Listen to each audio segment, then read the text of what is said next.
So when we go to the process of temperization itself, we have two techniques, the direct and the indirect technique. The direct technique is directly done inside the patient's mouth using suitable biocompatible materials, whereas for the indirect technique, we use materials and a model of the patient's prepared teeth and that of a mock-up to prepare the temporary outside the mouth and then insert it into the patient's tooth after necessary finishing and polishing procedures. Now, for any type of temperization, we need a external matrix, which is the form of your mock-up, and an internal matrix, which is the form of your prepared tooth. Now, I have a impression that is made from the prepared tooth, and I have a model of the mock-up. Now, this might be in the form of cast of a digitized mock-up or a printed model, or it might also be a mock-up which you do a wax-up of traditionally, and you will derive a index of the same. Right now what I have to do is I have to adjust this particular index so that it seats properly onto my model of the prepared teeth. Now, to do that, I will have some criteria. The most important thing you need to do is make sure that one tooth at least on either side of your area of interest are captured. So in this particular model, I will be temporizing your 5 and your 7 along with the 6, which is going to be a pontic. So I need to ensure that the 8 and the 4 are captured.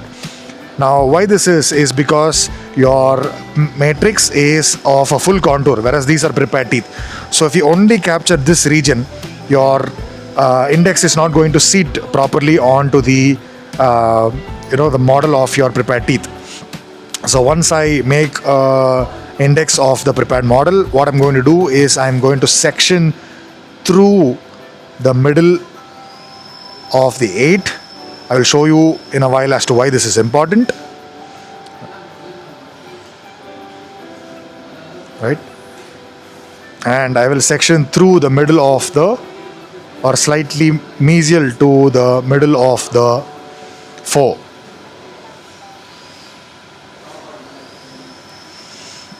Also make sure that your putty indices are of sufficient bulk to reduce any form of warpage or distortion.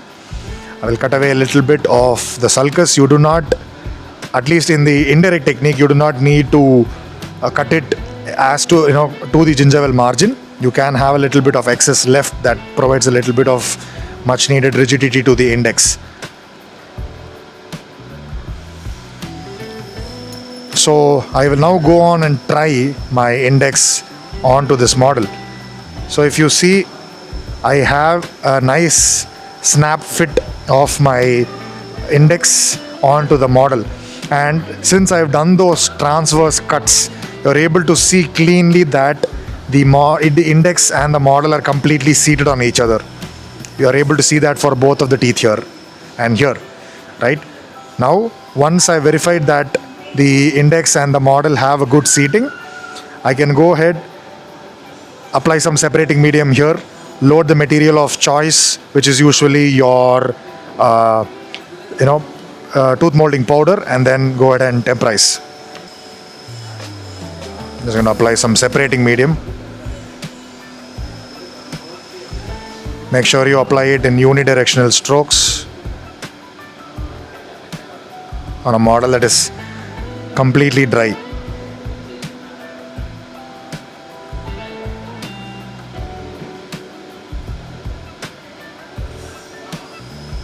I will leave it slightly tilted so that any excess flows away to the buccal. Now, for mixing this tooth molding powder, I'm going to be using a silicone cup. This is quite handy.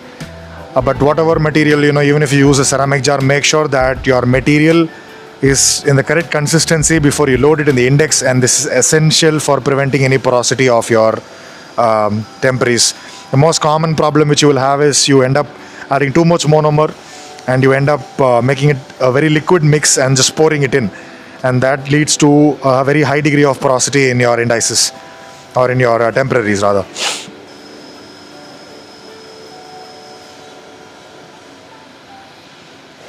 Take a little on the excess side. You do not want to find yourself wanting of material and then trying to patch it up later, right? I will take my monomer. I will take a mixing instrument such as a spatula.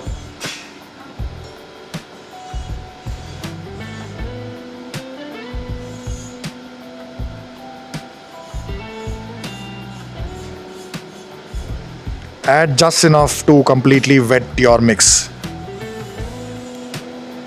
I will mix.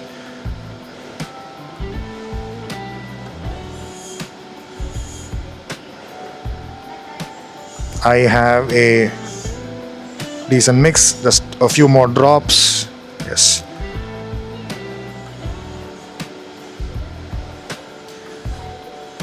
Now the important thing to do here is wait, right? Do not rush. You have plenty of time. My model that had the separating medium applied is ready. So I'll just close and wait. I will show you what exactly the material does when it is in the state to be packed into your index.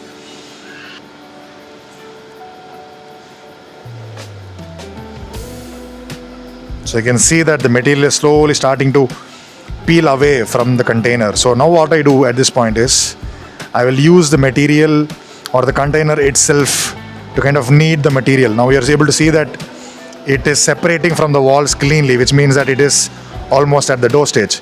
So slowly take it out, knead it into a mass, apply it onto the insides of your index. A dab of monomer on the top if you want it. And go ahead and seat it firmly onto your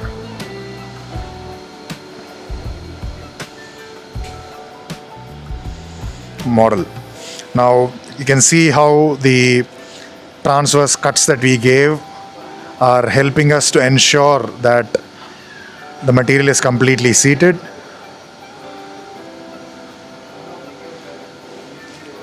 Now since I gave a little bit of space from the margins, I am sure that pulling away the material is not going to end up distorting the margins, right? So material is still in a moldable consistency. If you want at this point, you can throw on some rubber bands and drop it in the pressure pot if you have it. If not, still doesn't matter, you can put on some rubber bands. Make sure that when you're tying the rubber bands that you do not compress this. This is essentially a problem if your index is going to be very thin. It might end up warping or distorting. So put on some rubber bands, put it in a bowl of warm water and let it polymerize. So my material seems to have set, right? So let's go ahead and open up the index. There you go. So the advantage is that these areas are pretty thin, so you can just remove them, right? You can see that it's just slowly tearing off. So you can remove these areas, wait for your temporary to completely polymerize on the model before you go ahead and try to remove it. You can see that since we waited for the material to hit the dough stage, it is completely free of voids, right? So this is very important. Wait for your material to come to the dough stage before you pack it. So I've been able to retrieve the temporary from the model on which it was fabricated without damage to either. That is very important. Now if you have to sacrifice something, preferably sacrifice the model, do not damage your temporary, because this is a second pour anyway. You would have made a silicone impression, so you can pour it again. Now I will carefully mark the margin lines on my temporary so that I can trim away the excess and then check the fit on the final model. I will contour the ridge lap side of your pontic so that it becomes a hygienic pontic since it is a posterior tooth. So mark it so that you do not end up accidentally trimming it, right? And use a tungsten carbide burr to adjust.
So, and there you have it. The adjustments are done. Right, I am leaving a little bit of connector thickness here so that it does not break. Of course, you will be using you will be doing your wax up so that there is sufficient connector thickness. Right. You will check the fit, and if there are any areas of overextension, you can go ahead and adjust it. So, and that will be followed up by polishing of your temporary. Now, when you polish your temporary, please make sure that you seat it on the model and then you polish, especially when you polish the occlusal, the buccal, and the palatal sides or the lingual sides. If you try to polish it freehand, there are chances that the edges can get caught in the polishing wheel and fly off or break. So, except for the Pontic side, which I suggest that you, or the underside of the Pontic, which I suggest that you do with a cotton buff, a small cotton buff on a micro motor.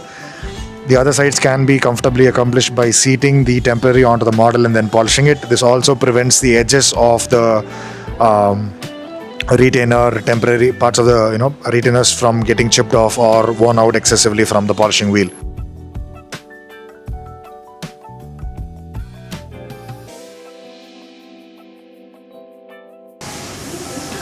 Alright, so now going on to the direct method of temporization. Like I said, it involves materials that are designed to be used inside the mouth. The most common example, of course, would be ProTemp. You also have OraTemp, CoolTemp, the various brands. I will be giving the working technique for use with ProTemp because that is the gold standard, or rather the most common material that people use. For this, again, the idea behind the direct temporization is that you do it directly inside the patient's mouth. So, the prerequisite is that I would be needing a mock-up and an index made from that. The index can also be seated onto a impression tray, but then the problem with that is that it is very difficult to ensure that it is completely seated inside the patient's mouth when you do the actual temporization. So I prefer an index, again sectioned at the adjacent teeth through the middle to ensure that there is proper seating, like so, right? Now, in addition to that, another thing that we would be doing is we would be cutting the buccal and the lingual sides closer to the edge of the gingival margin, and we would be giving a small flute near the interdental area, right, to ensure that the excess material flows from there and the entire thing doesn't get locked. When you do this, please ensure that you do not end up trimming the margin as well. So be very, very patient about it.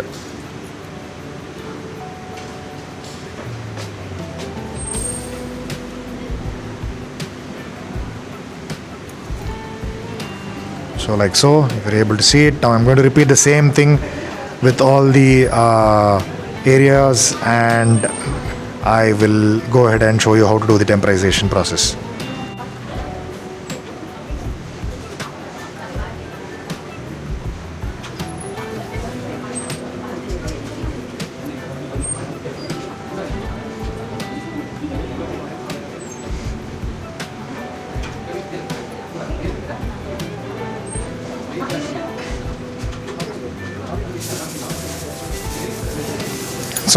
So we've prepared our index, and I will ensure seating once again. We still have a good positive seat on the patient. Now, of course, please remember that you will be doing all this on your patient, right? So ensure that your index seats, it does not wobble, right? It should be rigid, otherwise you're going to have trouble when you're trying to reseat it back onto the patient once the material is loaded, right?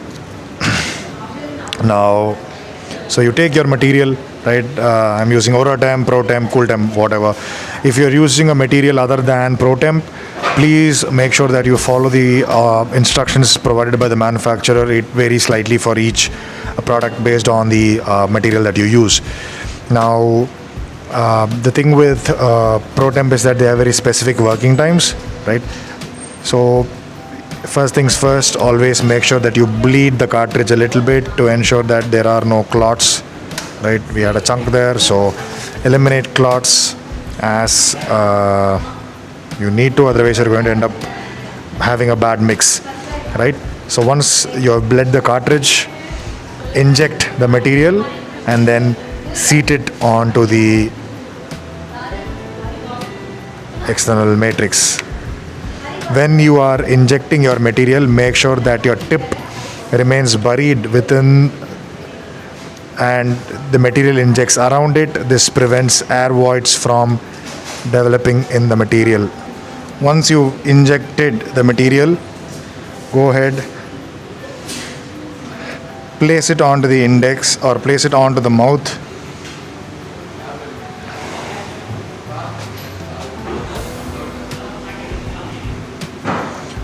So once you have injected your material, place the putty index onto the patient's mouth. You will see that the excess flows from the grooves that we have cut near the margins. Wait for the excess to slightly polymerize before you flick it.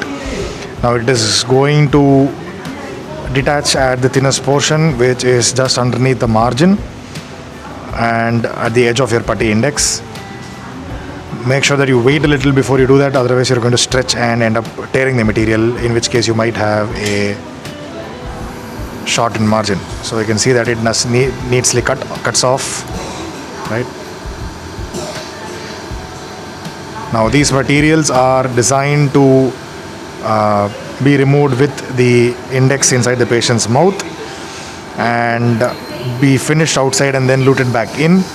However, in some cases it might lock onto the patient's teeth, and since this is a typhodont, it might probably not come off. It might be stuck to the typhodont, in which case, if it happens in the patient's mouth, you can gently retrieve it and then trim away the excess and then load it back with your temporary cement.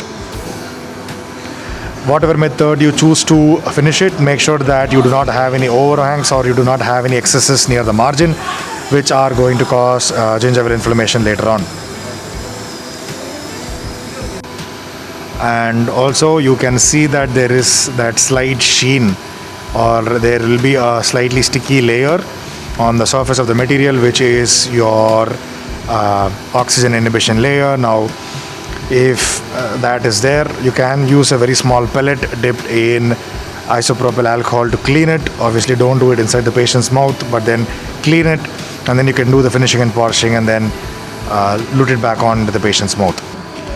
You can see that once the material is set, you can go ahead and remove your putty index. The material has set completely. You have a small void here, which is still okay. Since this is a bicycle composite, you can add a little bit of packable composite over there. Or if you have any additions to be done aesthetically, you can add a little bit of composite and kind of finish it. Right? Since we have contoured the putty index prior, we notice that we do not have a lot of excess that is stuck near the margins. However, if you do have some excess, you can use a fine burr or a flame shaped burr and just slightly refine it so that you do not have any excess. In case your temporary has detached, you can use temporary cement to loot it back on into the patient's mouth after finishing and polishing it outside the patient's mouth.